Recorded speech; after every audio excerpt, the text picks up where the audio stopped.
the trial is not televised, and that we're not seeing the ins and outs. Even those of us who follow this day in, day out can only take so much of the coverage, and we kind of just want to know what the verdict is at the end. So maybe his voters, some segment of the voters, do turn against him. Maybe if it's even 10%, that's enough. Right. But boy, if I'm a Democrat wanting Trump to lose, I would not bet on that happening. Welcome to the Debrief, where we talk to the Washington Examiner's top journalists about the headlines they're covering this week and where the story's going next. I'm Jim Antle. I'm joined today by magazine managing editor David Mark. David, we're starting to see some polling that reflects former President Trump being on trial, but it doesn't look like much has really changed. Right. The polling effectively shows Trump up slightly in most of these swing states, whether it's Pennsylvania, Michigan, Wisconsin, Arizona. You could quibble with one poll or another, but it basically shows him with a slight to maybe a little bit larger lead over President Joe Biden. And this is in the midst of his criminal trial in Manhattan, where New York prosecutors are raking him over the coals for his alleged misdeeds relating to payoffs of Stormy Daniels and whatnot.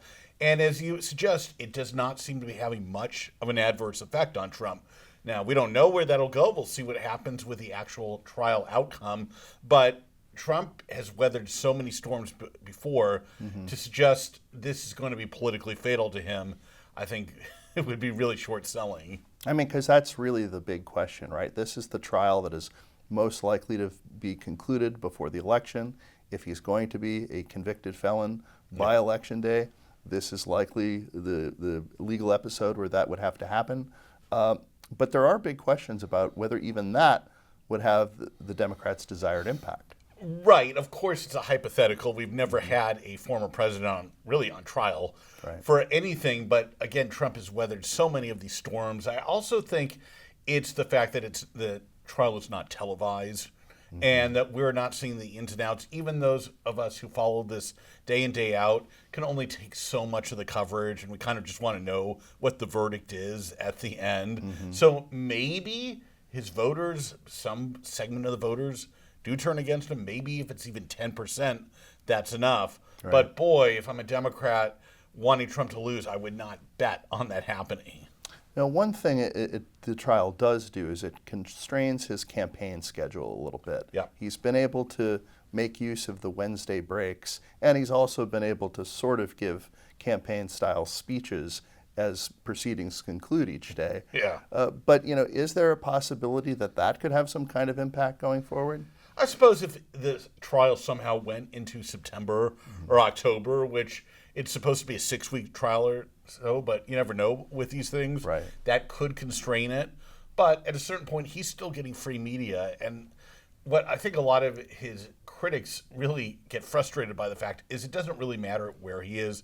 He could be in front of a podium holding a rally in rural Wisconsin or Pennsylvania, or he could be in downtown Manhattan at the courthouse.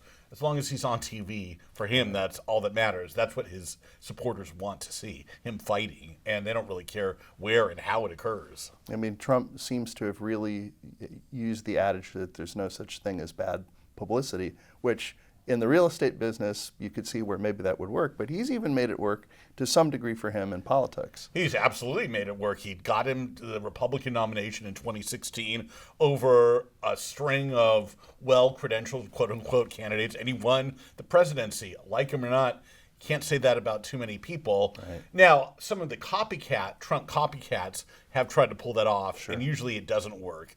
It's the kind of thing that only a few people have that sort of talent, whether it's on the other side, Bill Clinton or Barack Obama, like them or not, who had, even George W. Bush, so it had a certain kind of national appeal. Trump does to what, at least in 2016, was a majority of the Electoral College. Whether he does again in November of this year remains to be seen. It'll be something to watch. Thank you, David. Thank you. You can read David and the rest of our magazine team's coverage at washingtonexaminer.com.